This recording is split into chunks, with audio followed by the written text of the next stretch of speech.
When I'm doing filming on the trail, I bring my big, bulky Coleman backpack.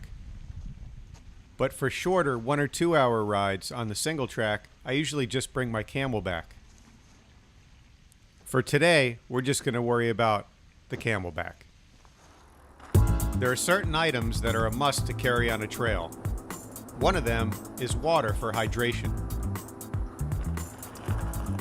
I decided to go with this Camelback by Drift for $28. I figured I'd give it a try with the great reviews, and it's held up really well so far.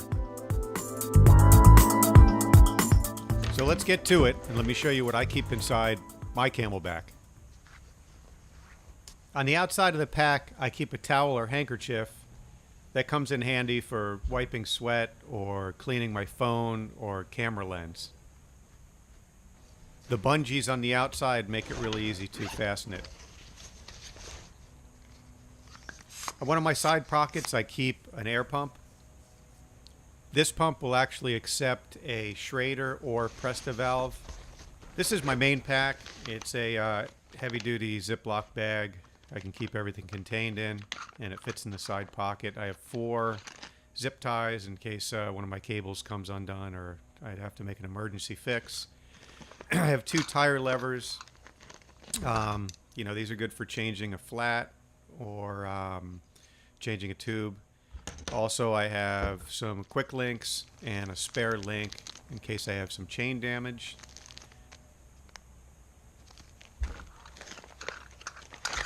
Here I have a double-end screwdriver, which comes in handy for my son's bike. Also, I bring a chain breaker in case I do have to swap out a link or I have some damage I have to fix my chain with. This is my tire patch kit. It has several adhesive patches. Also, this is an adapter for a Schrader valve, Presta valve to Schrader, so you can transfer it if you do have just an air pump that only fits a Schrader. I found that all this does fit nicely into the side pack, and I have everything I need for a 1 to 2 hour ride for repair. Inside the main pocket, I carry a first aid kit. It's packed with your basic stuff. I keep Neosporin, which is probably one of the most important things for cuts. I keep some anti-itch cream, which is for my son, who always seems to attract any ant within 1 mile of him. The regular gauze and some Band-Aids. There's aspirin in there. And there is a pair of scissors in there for gauze or if you ever need to cut clothing for some reason or anything like that in an emergency.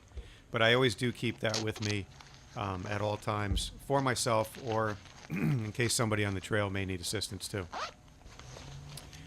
I almost always keep some shot blocks for energy. Also a Cliff Bar. I usually keep 1 of each. This is one of the most important tools to have. It's an Allen wrench. Nowadays on the new bikes, almost everything can be done with this particular tool, from your stem to your seat, all the way down to your cranks. Inside I have, of course, my water bladder, which I usually bring about 1 liter of water on the small trips, 2 on the bigger trips. Just very handy. You can keep it in the cooler or freeze it overnight to keep it nice and cool. And all this stuff, this will all fit right in this small backpack. It's fairly lightweight, depending on how much water you're taking. And I would definitely suggest it. It's by Drift. It's only $28. And it's held up so far. Also, I want to mention the obvious to, always bring a phone. You can access your apps like MTB Project and such so you don't get lost, and you can call anyone in an emergency. Hope you guys liked the video, and please like, subscribe. Feel free to ask me any questions or comments. This is how I pack my pack. Maybe you pack yours differently. Give me some suggestions, and take care. We'll see you on the trail. Bye-bye.